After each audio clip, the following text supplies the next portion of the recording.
સુરતમાં વરસાદના કારણે છઠ પૂજાના આયોજન પર પાણી ફરી વળ્યું હોય તેમ છતાં શ્રદ્ધાળુઓની આસ્થા અડીખમ જોવા મળી. સુરતમાં વરસાદના કારણે છઠ પૂજાના આયોજનમાં વિક્ષેપ પડ્યો. તાપી નદીના કિનારે છઠ પૂજા માટે બનાવવામાં આવેલ મંડપ તેમજ દેરીઓ પાણીમાં ગરકાવ થઈ ગયા. વિકટ પરિસ્થિતિ હોવા છતાં શ્રદ્ધાળુઓ પોતાની આસ્થા સાથે તાપી તટે પૂજા કરવા માટે પહોંચ્યા. શ્રદ્ધા હોય ત્યાં વિકટ પરિસ્થિતિ સરળ લાગે છે.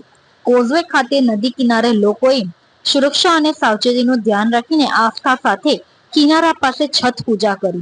શ્રદ્ધાળુઓની સુરક્ષા માટે કોઝવે ખાતે ફાયર વિભાગ અને પોલીસ વિભાગ ખડે પગે तैनात કરવામાં આવ્યું. आपका नाम? प्रभुनाथ प्रसाद यादव, अध्यक्ष बिहार विकास मंडल।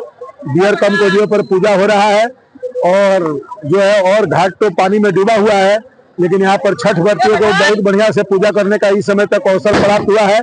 ऊपर से भी बारिश बंद था, इसलिए पूजा समापन हुआ है और बहुत तकलीफ के साथ और बहुत भीड़ों के साथ यहाँ पर पूजा समापन शुरू हुआ है। जी, मंडप और देरी वगैरह सब पानी में डूब गए थे, लेकिन फिर भी लोग यहाँ पे आस्था लेके पूजा करने आए। जी, यहाँ पर छठ माता की आस्था को लेकर के लोगों का नियम है कि पानी का ही ये पूजा है और किनारे का पूजा है, इसलिए लोग बारिश और सब चीज को, पानी को, गहराई को भी अपने आस्था के सामने खतरा मोलते हुए यहाँ पर पूजा करने आए हैं।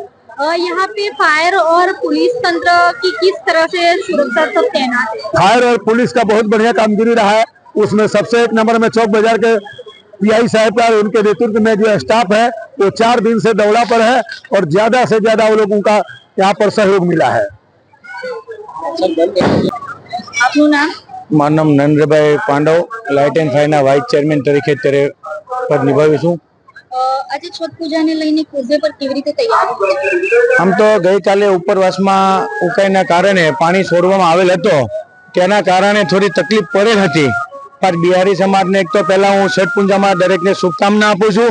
પણ અત્યારે આપ જોઈ શકો છો અમારા ફાયરના અધિકારીશ્રીઓ તથા એમની સાથે રહેલા પોલીસ અધિકારીશ્રીઓ તથા અમારા સુરત મહાનગરપાલિકાના આરોગ્ય અધિકારીઓ અત્યારે સવારના પૂરા આપ જોઈ શકો છો સેવા કરી રહ્યા છે. હાલમાં હાલમાં કોઈ તકલીફ દેખાતી નથી અને પૂરેપૂરી મદદ કરી અને આપ જોઈ શકો છો પૂજા સારી રીતે કરી રહ્યા છે. કેટલા લોકો હાલ અત્યારે જે છઠ પૂજાનો લાભ લઈ રહ્યા છે? આજે મને લાગે છઠ પૂજાનો જે લાભ લઈ રહ્યા છે કમસે કમ 20 થી 25 હજાર માણસો અત્યારે હાલમાં છે સ્થળ ઉપર. ને ખરેખર હું અધિકારીને, દરેક અધિકારીને ખૂબ ખૂબ અભિનંદન આપું છું કે જેઓ તે અત્યારે વ્યવસ્થામાં તાત્કાલિક વ્યવસ્થામાં અડીખમ અમારા ઉભા છે જવાનો, એને હું ખરેખર સલામ કરું છું.